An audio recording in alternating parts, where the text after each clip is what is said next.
പെണ്ണുങ്ങൾക്ക് എപ്പോഴും mood swings ആണ്. പീരിയഡ്സ് ആയ മൂഡ് സ്വിങ്സ്, പ്രഗ്നൻ്റ് ആയ മൂഡ് സ്വിങ്സ്, ഡെലിവറി കഴിഞ്ഞ മൂഡ് സ്വിങ്സ്, ഇങ്ങനെ എന്ത് കാര്യത്തിനും മൂഡ് സ്വിങ്സിനെ കുറ്റം പറയുന്നവരാണോ നിങ്ങൾ? പെട്ടെന്ന് ഷോർട്ട് ടെമ്പേർഡ് ആവുന്ന ആളാണോ നിങ്ങൾ? എങ്കിൽ you must watch this video. അരി എടുക്കുന്നു, അരി കഴുകുന്നു, അരി വഴറ്റുന്നു, ഉള്ളി വഴറ്റുന്നു, അതിലേക്ക് അരി ഇടുന്നു, ഇങ്ങനെയൊക്കെയാണ് നിങ്ങൾ ഈ വീഡിയോയിൽ കാണുന്നെങ്കിലും ഞാൻ പറയാൻ ഉദ്ദേശിച്ച മറ്റൊന്നാണ്. സോ ഇതിലൊക്കെ കുക്ക് ചെയ്യുന്നത് എൻ്റെ ഹസ്ബൻഡാണ്. നളപാചകമാണ് ഇവിടെ നടക്കുന്നത്. He is A good cook. നന്നായിട്ട് ഇക്കാക്ക് ഫുഡ് ഉണ്ടാക്കും. സോ അങ്ങനെ ഒരു വീഡിയോ ചെയ്യാം. ഒരു പ്രോൺസ് ബിരിയാണി ഉണ്ടാക്കാൻ പോവാണ്.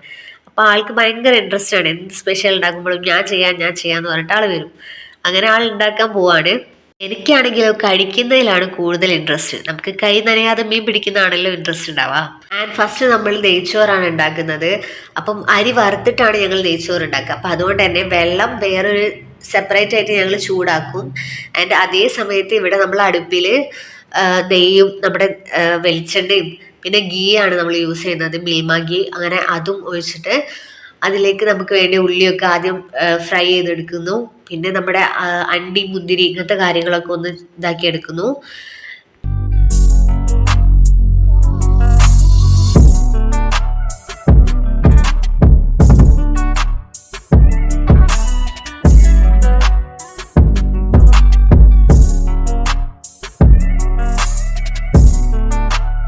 ഫുഡ് ഉണ്ടാക്കുന്നതൊക്കെ നല്ല ടേസ്റ്റ് ആണെങ്കിലും എനിക്ക് ഒരാഴ്ചത്തേക്ക് ഞാൻ യൂസ് ചെയ്യുന്ന കാര്യങ്ങൾ ആ ഒറ്റ ദിവസം കൊണ്ട് ആൾ എനിക്ക് തീർത്തരും. ആ ഒരു ഫുഡ് ഉണ്ടാക്കിയിട്ട്. ക്ലീനിങ്ങിൻ്റെ കാര്യമാണെങ്കിൽ പ്രത്യേകിച്ച് പറയണ്ടല്ലോ. ഇവർ ഈ ഫുഡ് ഉണ്ടാക്കി കഴിഞ്ഞാൽ കിച്ചണിലെ മുഴുവൻ പാത്രവും, നമ്മൾ കാണാത്ത പാത്രം വരെ നമുക്ക് എക്സ്ട്രാ ആയിട്ട് കഴുകാൻ വേണ്ടിയിട്ടുണ്ടാവും. ഇത്ര നേരം വരെ ആ വീഡിയോൻ്റെ കൂടെ ഞാനും ഉണ്ടായിരുന്നുള്ളൂ. കാരണം എനിക്കാണെങ്കിൽ അന്ന് പനിയാണ്. ഇപ്പം എൻ്റെ സൗണ്ട് കേട്ടാൽ തന്നെ മനസ്സിലാവും എനിക്ക് തീരെ വയ്യ. അപ്പോൾ ഈ ഒരു ടൈമിൽ ഞാൻ അവിടുന്ന് പോയി. ഞാൻ പറഞ്ഞു എനിക്ക് വയ്യ പറഞ്ഞു, ഞാൻ റെസ്റ്റ് എടുക്കാൻ പോയി. പിന്നീട് ആൾ അരി വറുത്തു. അരി നന്നായി പൊട്ടുന്ന ടൈമിലാണ് ഈ ചൂടായി വെച്ച വെള്ളം ഈ അരിയിലേക്ക് ഒഴിക്കും. ഈ ഒരു ടൈമിൽ ഇതിന് ആവശ്യത്തിനുള്ള ഉപ്പ്, നമ്മൾ നെയ്ച്ചോറിലേക്ക് ആവശ്യത്തിനുള്ള ഉപ്പ് നമുക്ക് ടേസ്റ്റ് ചെയ്ത് നോക്കിയാൽ മനസ്സിലാവും.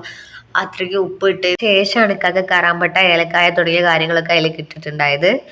ഇളക്കി കൊടുത്തിട്ട് നമ്മളത് ക്ലോസ് ചെയ്ത് വെക്കാം.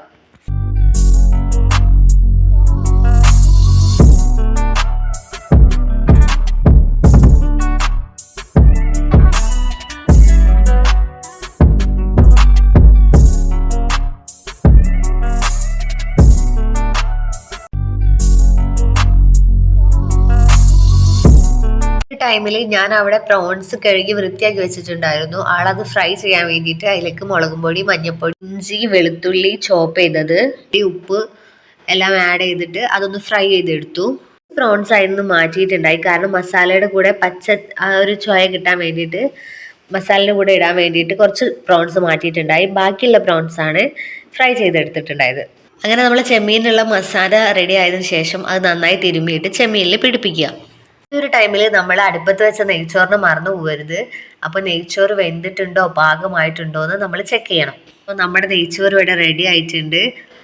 ചിലർ ഇത് നെയ്ച്ചോറ് പാകമാവുന്ന മുമ്പ് എടുക്കും. കാരണം ഇത് പിന്നെ നമ്മൾ ദമ്മിടുമ്പോൾ സെറ്റ് ആവും എന്ന് പറഞ്ഞിട്ട് നമ്മൾ മസാലൻ്റെ പണി സ്റ്റാർട്ട് ചെയ്യാണ്. മസാലയ്ക്ക് വേണ്ടിയിട്ടുള്ള ഉള്ളി, തക്കാളി കാര്യങ്ങളൊക്കെ നമ്മൾ അരിഞ്ഞു വെച്ചിട്ടുണ്ട്. പിന്നെ ഇതിലേക്ക് വേണ്ടതാണ് ഇഞ്ചി, വെളുത്തുള്ളി, പച്ചമുളക്. നിങ്ങളുടെ എരിവ് അനുസരിച്ച് എടുക്കുക. ഞങ്ങൾ 10 പച്ചമുളക്, നീളമുള്ള പച്ചമുളകാണ് എടുത്തിട്ടുള്ളത്. അങ്ങനെ ഇഞ്ചി, വെളുത്തുള്ളിയും പച്ചമുളകും ഒരുമിച്ചാണ് അടിച്ചത്. ഫൈനായിട്ട് അരഞ്ഞു വന്നിട്ടുണ്ട്. ഈ ഒരു ടൈമിലായിരുന്നു ഞാൻ കിച്ചണിലോട്ട് വന്നത്.